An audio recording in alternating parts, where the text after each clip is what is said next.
every time you touch that internet, every time you click that button, you're vulnerable.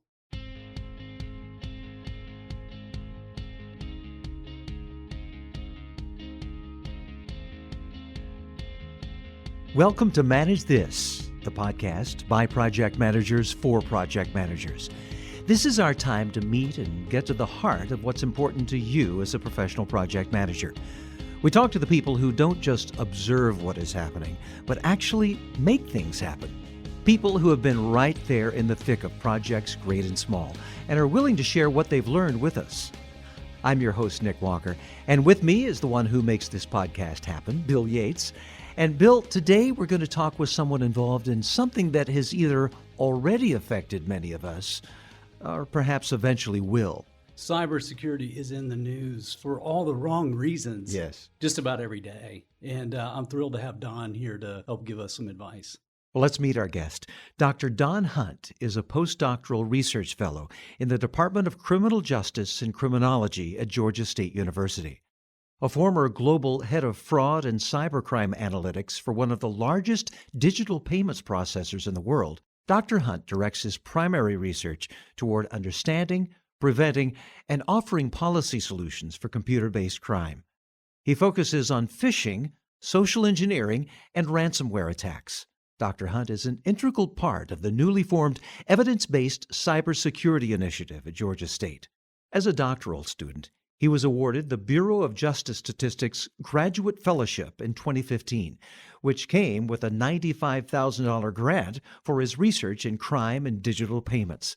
In addition to his work in the U.S., he regularly performs research with colleagues in the U.K., the Netherlands, Israel, and Italy. Don, thank you so much for joining us here on Manage This. Thanks. It's good to be here. Okay, we probably all know of businesses or individuals who have been the victims of cyber attackers. They try to gain access to or destroy sensitive information, extort money, or interrupt normal business processes. And just when it seems we've got a handle on it, the hackers become more innovative. That's got to be frustrating, particularly for folks like you. It's completely frustrating. It's the entire focus of what I do. Just trying to stay ahead of them. Trying to stay ahead of them or just stay with them. So when we talk about cyber attacks, what kinds of attacks are we talking about? Oh, gosh, there's so many ways. And here comes one of the problems with trying to prevent cyber is that we really don't even have a handle on the definition of it. Wow. So if you look at the FBI, and they have a specific website that you can go to, over the years, probably the last 15 years, they've changed that definition of cybercrime at least 3 or 4 times. Huh.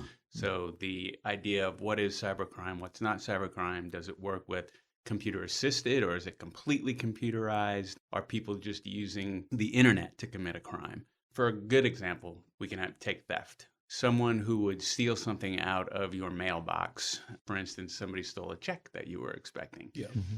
That's a normal kind of a crime, right? But if they steal your credit card and then they use that credit card over the internet, that becomes cybercrime. Yeah. Then again, local law enforcement would say that's just a theft that's done over the internet, so we should prosecute that locally, and we should investigate that locally. The FBI, the Electronic Crimes Task Force, things like that would say, "Oop, that's my jurisdiction. Let me do it." And then if it becomes boring, they kick it back to local. If it's really exciting, local doesn't want to give it away. So it's hard to actually say what is cybercrime. How do we prosecute it? How do we investigate it? And so just starting right there, already we have problems. And I know from my standpoint, every project manager is concerned about cybercrime. Yes. However the FBI or local authorities want to define it, it keeps us up at night too in some cases because we have very sensitive data either within our company or with our vendors or with other organizations that we're working with. And we're trying to figure out, okay, how do we secure it? How do we safely share it? And I'm just excited to have you in to be able to talk with us to give us advice on that. Yeah, it's exciting stuff, and it continually changes every day. So it's a fun place to be right now. So when we're talking about project management, so many different kinds of programs we use or online, what are the most at-risk systems for project managers? That's a great question, and that gets to the heart of a lot of what we do. We're finding that a lot of IT managers, information security managers, officers, these types of people, They're not worried about how much they've spent on cybersecurity. They're not worried about whether they have the right product. There are a lot of good products out there, and you can spend a good bit of money or you can spend a little bit of money, but they're all very viable. The problem is the most at-risk system or the at-risk network is the one that faces the public. So for instance, if I have a system where I need the public to interact, that becomes more at risk than a system that is what we call air-gapped. So it's just all-inclusive. I don't need the internet for it. I don't need people to see it. A lot of databases are stored that way on networks. So you might have big companies that have two different networks. You might have a network where the customer is able to interact. Typical example is your online banking system. Right. And then there's other information that you don't want the public to be able to get to.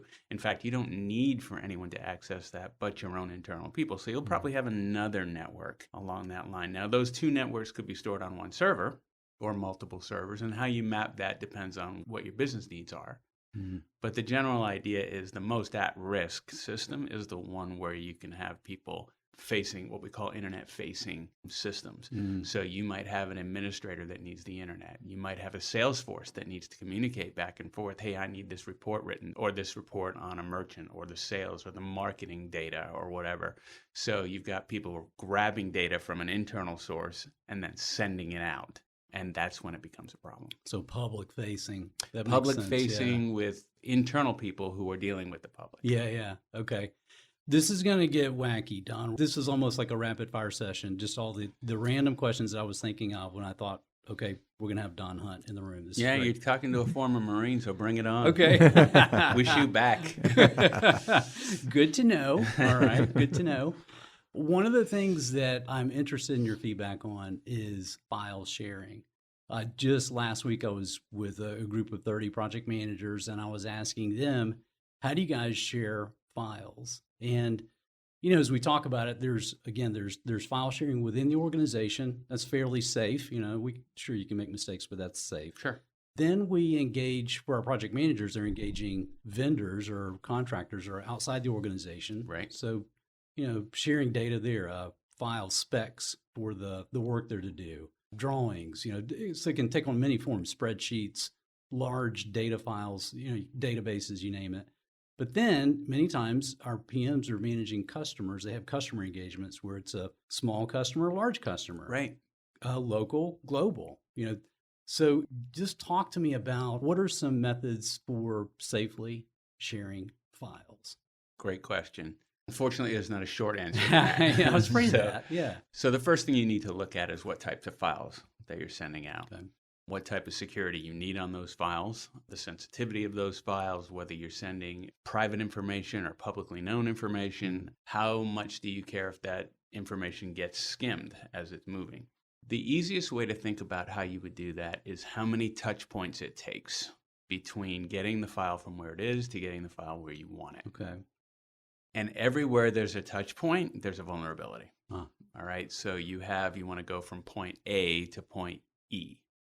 It has to go from A to B, B to C, C to D, and D to E, right? Every gap in between there is a vulnerability. So you need to think about what type of data is going from A to E, who's going to have access to it on the way, and then how is the system secured or configured for the security that way. Now you'll have FTP, which is file transfer protocol. Yeah. So is FTP the safest? In terms of this? It's certainly one of the safest. Okay.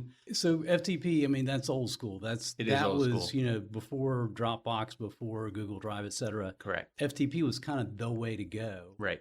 It's interesting to me in some projects, that's the way that people still need to do file transfers. Certainly an IT department for an external organization may say, no, that's the only way we're going to exchange with you is through FTP. Right. But then, so what about the practical things though, like Dropbox? What's wrong with Dropbox? Nothing's wrong with Dropbox if you want everybody in the world to have access to it. Okay. So there's something, if I think about Google Drive, Dropbox on the kind of you're really exposing, you need to know what risks you have because there are some there versus FTP or maybe higher end. Yeah. What does the poor project manager do? How do they pick the right tool? Yeah. So the poor project manager has to think more than that. Yeah. They have to think about budget. Okay. A lot of people still use file transfer protocol. I'm just going to Right. continue to say FTP if that's all right. Sure. Yeah. We use those types of things because it's core. It's cheap. It's embedded in most systems. Right. Easy. You don't have to pay extra money for it. And so we use it. Mm-hmm. And in most cases, it's fine. If you got internal communications going on and you're transferring files department to department or division to division, that's not necessarily an issue. Sure. You could certainly go to the cloud. Okay. And there are many, many different sources to go to for the cloud right now, but that's expensive. Mm-hmm. And you take away some of the risk involved in it. And we can talk a little bit more about what that involves.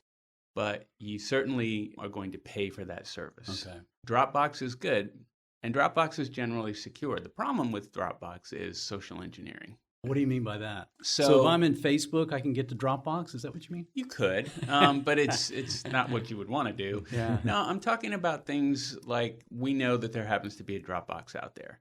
And pretend that I'm in your system, but I haven't mapped it all out yet. But I'm watching your email. Okay, and hey, just drop this in to the Dropbox. Now I have an IP address for your Dropbox, right? And I have an email communication. I can send you an email that's going to look very official and say, hey, I can't get into my Dropbox.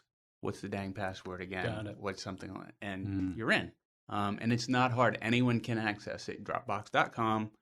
Go to whatever file it is that, the IP address or the file address, or there's several ways to get into it. You have URLs and all those things. I can break it pretty easy. Okay, got it. Which is, again, why things like Google Drive have come up, and OneDrive, and Right. a lot of universities and other kind of government issued. Are you using OneDrive? They're using OneDrive. Okay. And so a lot of manufacturers now, for instance, Microsoft, you automatically, when you upload Windows 10, there's access to OneDrive. Okay. And those types of things.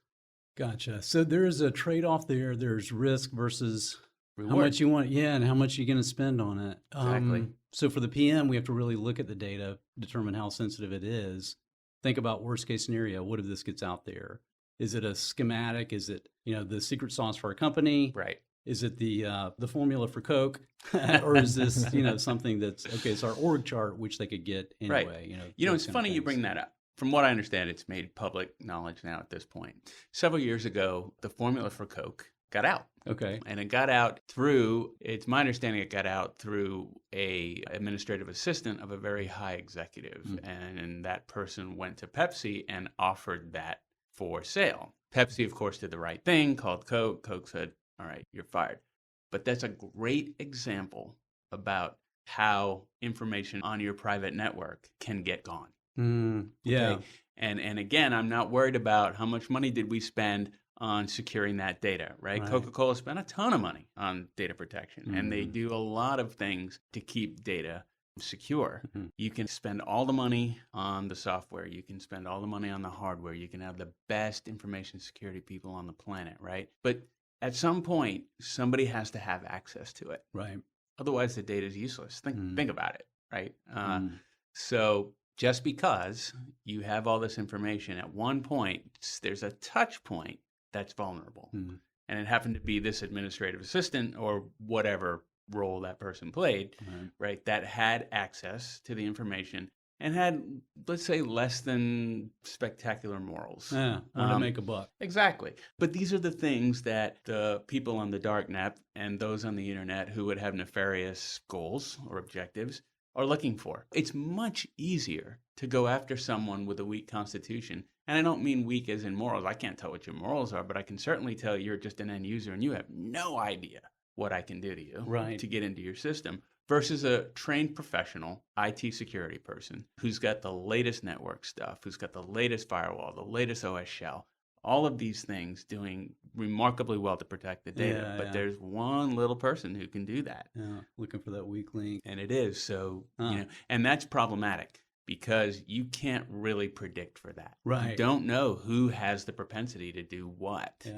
Go One ahead, of the sorry. things, Don, no, you're mentioning something that I want to talk about too, which is the VPN or virtual private network. You talked about the network and letting people in and people accessing something that maybe they shouldn't be able to. Right. One of the things that I've been accustomed to, I did work with utilities as a project manager for years. Right. And they were external clients for our company. So we'd have VPN, we have VPN tokens. I had like a drawer that I had all these VPN tokens in for different Yeah. clients and different software that we were using. How important is VPN, and what advice would you share on that? VPN is almost critical to most businesses these days. Okay. As we move further and further into a remote workforce, VPN is going to be even more critical. And you have to understand that VPN just stands for virtual private network, like you spoke about. But there are ways of doing that. Yeah. It's not just one product. There's a lot of different products. Yeah, There's and end-to-end encryption. There's point-to-point encryption, which is kind of the same. We won't get into the details, right? And are we basically saying this is, just trying to think of an analogy with this, is it almost like when I'm getting on a flight, I go through TSA. Right. And TSA wants to check my credentials, check my boarding pass, and make sure I'm legit. I Right. can go past this gate. Right. So we're doing that could be with our own company, with our own team members that work remotely. Right. I go home at night, I can VPN into the company assets to be able to get to the things I need to. Right. Gotcha. And that was actually the beginning. Years ago, it was actually the beginning of two-factor authentication. Really and truly, it was two-step authorization rather than there's a slight difference in the two. Right. And I want to be clear for the people that are listening. But that VPN token had a number had a that you number had to that was type in. usually revolving, and then you had to have a password to get to the VPN system. Mm-hmm. Then you had to have that password again Yeah. on there, and that would allow you access to whatever you had access to if you were in the office. Gotcha, itself. right. So it doesn't give you any more or less access. Yeah. It's just the ability to work remotely and securely. So is it, and I'm going to put you on the spot a little bit, as a project manager, if our company policy is we should be using VPN when we're remote, whether we're at home or we're at the other, the client side or whatever, Okay. by golly, we ought to do that. Is that, the PM should basically enforce that with his team? Sure. Do you agree? Okay. Sure. Yeah, just good security protocol. Yeah. Okay, good. All right, you mentioned something else. Explain to us two-factor authentication, and is it the savior? What can it do for us, and what are the weaknesses there? Because Nick and I are thinking, two-factor authentication, let's just put that on everything. We'll be fine. Yeah, why not? Why not? Yeah. Sure. Wide open again to all kinds of problems. Okay. What is it, first of all? Yeah. Just Okay, for so people two-factor authentication is the type of thing where you need two different types of information to actually access whatever it is, system you want or data what you want and all the rest of that. So more than a password. Way more than a password. Okay, so it's typically what you know, what you have, and who you are. So if you think of those three questions, two of those things are going to come into play. Think of it as two separate locks. Okay. Rather than two different parts of one combination, now you have two locks. Mhm. And typically it will be a great example when you go into your banking information. Yes. And you do it from, say, a computer that you're not normally there, Right. okay, that you use. It's going to say, what's your password? You may have that. It may ask you security questions. And then it's going to say, we're going to send you a code on your iPhone or on your cell phone. Mhm. And that code, you're going to have to put that code into this system, however it looks, and then you can go from there. That will Mhm. let you in. That's two-factor authentication. Okay. You don't have to use the phone, though. You could use a password and biometrics. So that's what you know and who you are. So your thumbprint. Retina scans are huge now, right? But there's all kinds of different ways to do it. The Surface Pros are coming out now where they have the internal camera, and when you first set it up and you just bought it, that camera, you can tell it to take a picture of your face, and it will open up just by that. Okay. And you'd think all that would be enough. It's like, okay, nobody else has got my cell phone, so nobody has access to this secret Right. number. And nobody has Right. your face. And nobody has your Thankfully, yeah. But you're saying that's not quite enough to keep the real pros out? Oh, that's dangerous, Nick. Not quite enough. Man, you guys, you kill me with your ambiguous. It's not nearly enough. Here, now, step on this landmine. Yeah. Well, like, for instance, I've heard that some carriers I could call a carrier and say, hey, man, I lost my phone. You send me a SIM We're card. right back to social engineering. Yeah. Yeah. So the thing with dual authentication or duo authentication, two-step, whatever, is you have to do two things that scare the daylights out of me. One, you have to trust the person who's doing it. Mhm. So is there anybody in that company that isn't just giving your information out, right? Right. And then can I call that company and pretend I'm somebody? And there are some really scary people out there who do this really well. Mm. And they can trick people into just giving you that information. You know, look, my cell phone's not working, right? So there are people who are really, and that's just the tip of the iceberg. There are ways to do this through email. Just you would shudder to know what people are doing out there. Nick, another thing that I feel like we have to ask Don while he's in the room is about how to make the perfect password. Password policies. What should we do? That we can actually remember. Yeah, well, there's that too. Yeah. Before, again, thinking about the projects that we're a part of, and our, man, oh man, as a project manager, I am entering so many different systems. I have IM, I have email, I have my project software that I'm using. Maybe I do have some way, some FTP or other means of sharing files with my customer. Then I have a separate means to share with my vendors. You know, I've got all these things. So I have all these passwords just work related that I have to keep up with. What should I do? So what advice do you have for us regarding passwords? Okay, so you asked one question and gave example of another question. Well done. Yeah, whichever one you want to take. No, we'll Maureen. tackle them both. So how do you make a strong password? Yeah. And it's not really that hard. A lot of times when you're asked by your system administrators, you have to change your password, they'll give you certain rules. It can't be anything you've used in the last, 90 days, 3 times, whatever. It can't be a common word. There have to be special characters. It has to be so many letters long, right?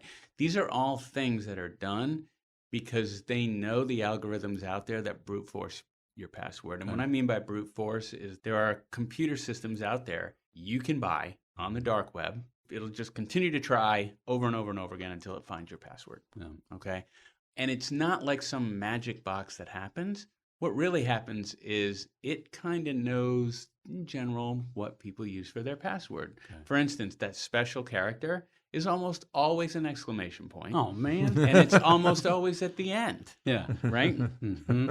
When you have to have letters and numbers, most people put the year or the year they were born or the year their kids were born.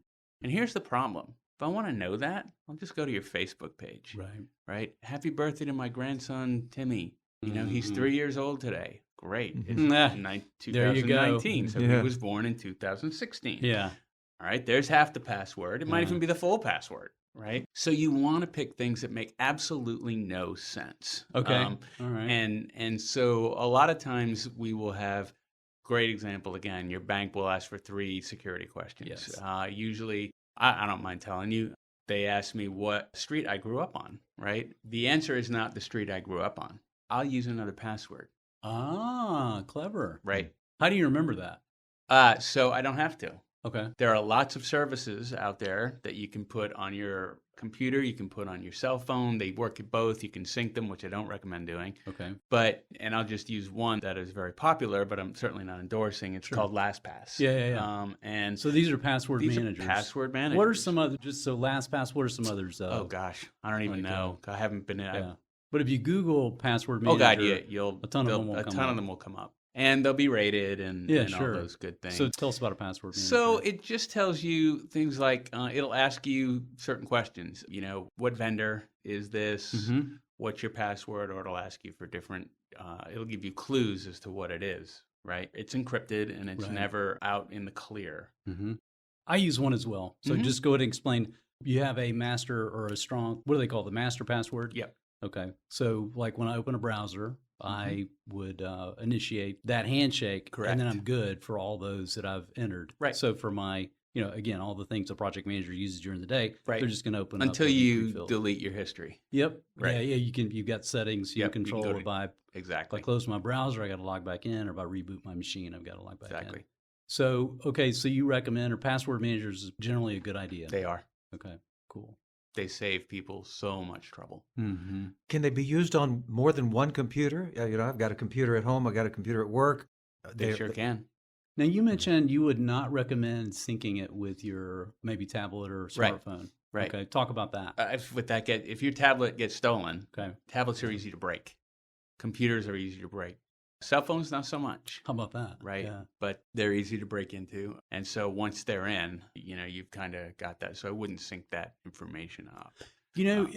Don, you're hitting on something else that it's always been interesting to me. And again, I got an expert in the room I got to ask. Sure.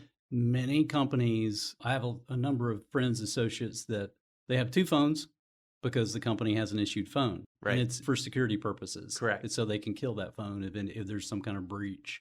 I know for a while, tablets were the object of choice for thieves at the airport. Right. Because they were so easy to hack into. Right. And many times they could go straight into the financial data or financial systems of those companies. Right. As a project manager, I'm thinking of, again, policies and protocol they should have. For a project manager, they may feel like, well, that's really personal. If somebody on my team has lost their phone or lost their tablet or they think it's been stolen, I don't want to embarrass them. But there's a bit of a liability here, right? It could be we've got the door wide open. Right. So I guess what we're saying is the PM should encourage the team as soon as you feel like there's any kind of vulnerability, you've misplaced something, lost something, you got to raise the alarm. Absolutely. And it all goes back to kind of creating a culture of awareness within the business. So too many times companies will have once a year cybersecurity training. And it consists of a PowerPoint that you can watch on your own whenever, and you can just speed through it a lot of times, not even paying attention to it because you just want to get through it. And then you have some kind of authentication that you watched it, or the video, or maybe there's a quiz that you can take over and over and over again until you figure out the right answer. So you're not really learning. What we've found is if you do cyber training, if you truly do cybersecurity training, for instance, phishing or ransomware, which is really where I hone in on, and you talk to people about this is how I phished you, and you actually phish them, or you hit them with ransomware, and you send them to a landing page that had this been real, this have been a lot worse, whatever. Right. You can make the message however you want. But I would strongly recommend that you show people how it happened. Okay. And it's not because they get smarter. Maybe they do. People are just naturally curious. No, I'm with people learn that way. Like, wow, how did you did that to me? Oh my God. And then maybe kind of own it. Yep. Right. And then give them little short quizzes and hit them every now and then with it. Or, maybe do hey, we've got $100 gift card for the first person who spots the flaw in this email. Okay. Right. Those types of things. Continue that culture of awareness. And I don't mean put these signs of some person climbing a mountain and say, you can do it. That nobody watches those, right? Right. I'm talking about real truly examples. Getting into their, their space. Yeah. Because at the end of the day, it's not their space, it's yours. They've invaded yours, right? They are employees of your company. Yeah. And if we all take ownership of that, that makes it so much harder, right? That's such a good point. And Don, I know for many of the project managers that I've talked with and interfaced with, it's their fear when it comes to security of this nature. Right. It depends, but for some of them, it's fear for their own company. For others, it's fear for the partner, the customer, the vendor that's not a part of their company. Right. And again, my perspective is both from, I was part of a 90,000 people firm, and I was part of an 8 people firm. So I've been on both sides of that, but there's a sense of ownership and liability on that. Now, you hit on something, and I love to go fishing, but I think you're talking about a different type of phishing. Talk to us about safe email and what does phishing mean? Sure. So phishing in the sense of cybercrime is normally takes place in the form of an email that comes out that goes to key people in the organization, and it looks very real. And usually within that email, there's something that's embedded in there that's malicious. Okay. So banks are notorious for this. They're great targets for their customers. It's called phishing because you can throw a bunch of hooks in the water and see what comes up. It can go to many, many people. So for instance, all of Gmail, you can just everything ends in gmail.com, right? So you can just put a whole bunch of stuff in the front end of it, have an algorithm, send a bunch of, and then this thing looks like it's from bank so-and-so, but instead of .com, it might say .net or .org or right? And it says your stuff is in danger. You're going to lose all your savings. You're going to lose all your thing. We need you to follow this link and answer the questions, which you can Google how to do that and set up one in about an hour. And you'll have everyone's information that responds. Wow. So that's one way to fish. Yeah. Another way would be to have an email sent to the chief finance officer and their one downs and say, this is the CEO, and make it very demanding. I don't have time. You guys have messed up before. I need this check or this money wired to this account right now. This customer is angry. And the thing is, how do you find out whose customers they are? Well, the thing that makes everything so wonderful to do business is the same thing that makes everything so vulnerable. We advertise it. Yeah. Right? We put down so much on social Mm-hmm. networks and just on our website. Right. When I was in corporate and I was doing this type of stuff, I would argue with our web designers and our marketing people all the time. We should put this on our website. No, we shouldn't. Yes, we want to boast that we have the largest client and we just took on this big thing. Super. You just told some would-be hacker that we're doing this. But the problem is the marketing team doesn't see it that way. Sure. We need more business. Yeah, if we don't put this out, so it's a fine line, isn't it? Yeah. And so you have to have good communication between the upper echelons, Right. What can do it? And so when you're going to put something out, Boy, that's a good talk to your project managers, Absolutely. talk to your IT people, talk to your security people. If we're going to put this out, fine. 10 minutes, 20 minutes a day, 2 days before you put this out, send an internal email to your people saying, look, this is going to happen. If you get any emails about this, please direct them to so-and-so, whoever that person might be. Just a little more forethought. And business moves very quickly. Yeah. And so what was great today might not be great tomorrow. And if you're dealing with yesterday's stuff, that's problematic today.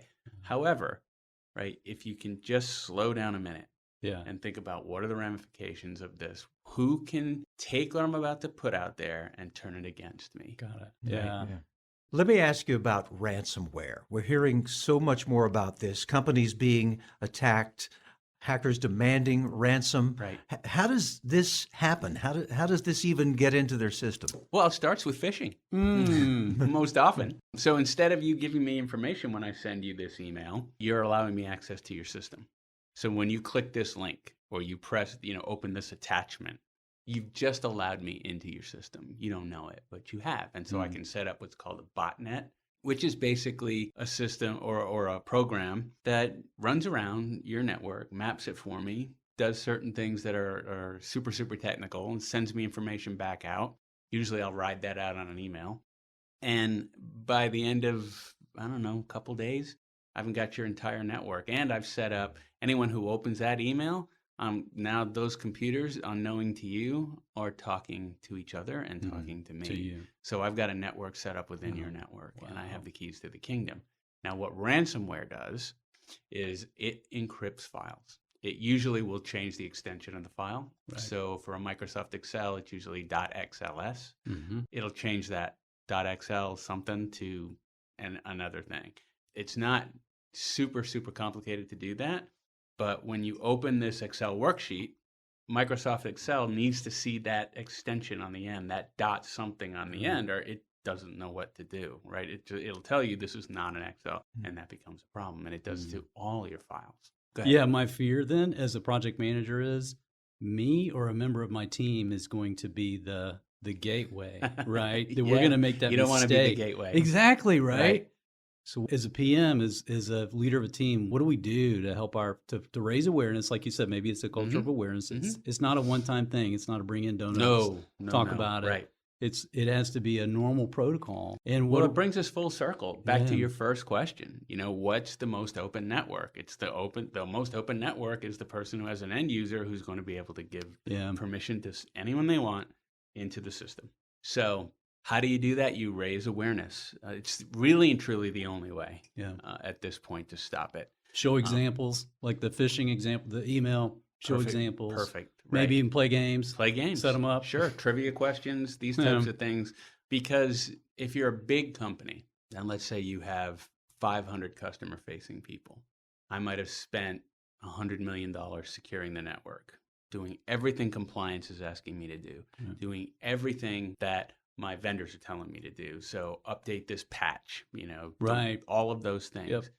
The ransomware attacker needs one person out of those 500 to click on it. And you can defeat everything that they've done. So it changes the file extensions. Yes. And so you can't get into any files. Right. And then they send you some sort of message that says, I'll change it all back Right, if yeah. you give me some money. Right, which they usually won't. Only about 40% that we are aware of Wow. actually do that. Would it surprise you that about 30% of them are actually state actors? Huh. Actually, what? State actors. So they're working on behalf of a country. Wow. Espionage, Mhm. getting information. Hmm. What we're talking about in this podcast is just the tip of the iceberg. There is cyber warfare going on right now as we speak. There's cyber terrorism going on right now. We're hiding our information on the net, right? We're not boots on the ground and all of that kind of stuff. It's whatever it is, but it is going away. Information is now the key to everything. Mhm. If I can shut down your power grid, why do I need a war? Yeah, right. So, what does it take for a company to recover from this kind of attack? So ransomware can be easily stopped. Aside from the awareness thing, just back up your files. So the Back up City of your Atlanta files. breach, which is now pretty much out there in the open. There's not a whole lot that I can't talk about. But one of the key systems that made them vulnerable was they did not patch their software as it came in. So a Microsoft shell will tell you, even Microsoft 10, when it's on there, and even on your personal computer, it'll say, hey, you need to update this. What they're telling you in essence is we found a hole. We as Microsoft found a hole that makes you vulnerable. Fix it simply by just saying update my system. Okay, and you will, and everything's secure. If you don't do that, do you not think these hackers are getting that same email? So again, back to the PM says, okay, my team, when you are asked to upgrade your software to the latest and greatest version, do it. Do it. Click yes. And even, backing up data, making sure that we have good backup protocol in place. Right. So we do have a place to fall back on. Right. If we were to have that awful day happen where ransomware or something else hit us, good practices. It will be the number one small business hack within 2 years. So you're talking about the future now, and we wanted to go there a bit. Just give us a sense for, as we continue to have better, more accessible, easy access tools as project managers, we also know there's a price to pay with that. We've talked about some of that. How do you see that playing out in the future? Where do you see cybercrime going? So we go back to the beginning again. This is what keeps me up at night. As technology becomes better and better, the loopholes in it become better and better. We, especially as Americans, we like the convenience of everything. Yes. Okay. There's a point where we're not even going to go shopping for groceries anymore. We're just going to have it delivered, whatever. Right. But every time you touch that internet, every time you click that button, you're vulnerable. So the easiest way to stop doing that is make less clicks, make it harder for people to get those gaps in between. How many people touch this in order to make whatever the action is that you wanted to happen. There are people out there who are working night and day to figure out how to make it more secure and better and faster and more convenient. But with convenience comes the loopholes. And there are people who are up night and day 24/7 trying to figure out what that loophole is and exploit it. In general, though, and I know I painted a pretty dark picture there, but in general, it's as simple as be vigilant when you're out there. Think twice before you click on something. If it seems too good to be true, it's the old adage, right? I don't even need to finish it. And then just think it through. But what am I doing? And do I need to do what I'm doing to get there? And just as something that we haven't talked about, but I'd really like project managers to know, watch your sales force. Sales people in general are good people. They're willing to help. They're willing to do whatever they can to make a sale. Number one, their livelihood depends on it, but they're just wired that way, right? Because they're wired that way, hackers know that. Right. And they know that salespeople have access to a lot of information. And if I can pretend I'm one of your salespeople, if I can hack your email and then send an email to someone, they can send that information to me and you are in trouble then, right? Great advice. So you really don't want to forget your sales force. You have all these people internally, but you're forgetting about your salespeople out there, sitting in their car, sitting at a coffee shop on public Wi-Fi, right? Doing their things, which isn't, unfortunately, that's necessary. But again, what makes it necessary to do business makes it absolutely vulnerable. Just hang out at a coffee shop for a couple days, all day. Just spend some time and look for people with a backpack and it might have an antenna sticking out of it, right? Normally it's an Alpha 4 hooked to a Raspberry Pi, and we don't need to talk about all of that. But these are all things you can just go to any store and pick up, and you can do all kinds of damage with that. You can change even where it looks like you're from. If we had a laptop in here, I could make it look like we're in St. Petersburg, Russia, right? So that's one of the loopholes that everybody knows about. Salespeople have access to the system, and they're also traveling, so they stop at these coffee shops because it's free Wi-Fi. So think about it. It's free. Yeah. How much security is it really going to have? Right. You got to use VPN, right? Yeah, you have to bring your own security with you. Yeah. I feel like we have a bright future ahead. I'm just sitting here thinking, okay, go home right now, change all my passwords, change my email addresses. I mean, what should we as individuals be doing right now to become more secure? So one of my academic mentors and a very good friend who is a prominent scholar, and when I tell you what he told me, it's going to sound stupid, but it makes perfect sense. He envisions a future where we all go back to paying things for cash. And don't use the internet. And it sounds silly, but that's one future that could very well happen. However, that's not going to be for a super long time. And so how do we interact? How do we move throughout those things? I would say very carefully, because it's only going to get more technical. Think about it. 10 years ago, you didn't know what all these things an iPhone could do. Right. Right. And the technology that's coming out now is exponential. Not only technology on the hardware, but the way we do things. Look at the banking industry, right? Look at the payments industry. All of these innovative new ways to do it. And yes, there are a couple of Scandinavian countries who do have chips in their forearms and can pay that way. Wow. And get paid that way. So we are getting to that. So dual authentication and all the rest of that, how about putting it right there? You've got an RFI chip in your arm. It's an idea for project managers. Sure. Hey, why not just take the whole team, get a tattoo? Just happens to have a card in it. But seriously, the advice you've given for the project manager to create a culture of awareness is huge. That's a great starting point, and something that should be as routine for us as risk management, as looking at the schedule, looking at resources. It needs to be a part of what we do on a regular basis. Right. I appreciate you sharing that. Yeah. Great.